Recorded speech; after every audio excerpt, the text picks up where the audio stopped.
කොළමිදල නුවරෙන time එකට ලංකාවෙන් එලියට ගිහිල්ලද වීස හෙඩක් එකක් නෑ ශෝමනේ නෑ මැලේසියා කියන පැය 3මාරකින් ට්‍රැවල් කරන්න පුළුවන් ලස්සනට දවස් 5යි නයිට්ස් 4යි ඩිෆරන්ෂියා අපෙන් මැලේසියා ටුව එක. ඔයාලට පුළුවන් ලස්සන 2 කේබල් කාර් රයිඩ් එකක් මැලේසියා ටුව එකේදී try කරලා බලන්න. ඇඩ්වෙන්චර් ඇක්ටිවිටීස් වලට ජෙන්ටින් හයිලන්ඩ් වගේම ඔයා ආසම බ්‍රෑන්ඩ් වලින් ආස විදිහට shopping කරන්නත් මේ ටුව එකේදී chance එක තියෙනවා. KL කියන්නේ shopping paradise. ඉතින් අතේ ඇති ගානට හිතේ හැටියට පොකට් එකට දැනෙන්නේ නැති විදිහට මැලේසියා ගිහිල්ලා ටුවර් එක එන්ජොයි කරන්න ඔයාලට පුළුවන්. කල්චරල් එක්ස්පීරියන්ස් එකක් වගේම ලස්සන ෆොටෝ ලොකේෂන් එකක් වෙන බටු කේව්ස් වලටත් ඔයාලව අපි ට්‍රේන් එකේ එක්කගෙන යනවා. මැලේසියා වල අයිකන් එකක් වෙන KL වල සිටි ටුවර් එකත් එක්කම ඔයාලට පුළුවන් ට්වින් ටවර්ස් ළඟ ලස්සන ෆොටෝස් ගන්න. ඉවරයි කියලා දෙහිතුවේ.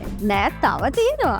අපි ඔයාලව සන්නේ ලැගොන්ස් වල තීම් පාක් එකටත් එක්කයි යනවා. ඉතින් මේ හැම දෙම try කරලා බලන්න ඔයත් කැමතිද? ඩිෆරන්ෂියා ටුව අපි ලෑස්ති ඔයාගේ මැලේසියා ටුව එක හරියට ප්ලෑන් කරලා දෙන්න. ඩිෆරන්ෂියා ටුවර්ස් ගමන ඔයාගේ වගකීම අපේ.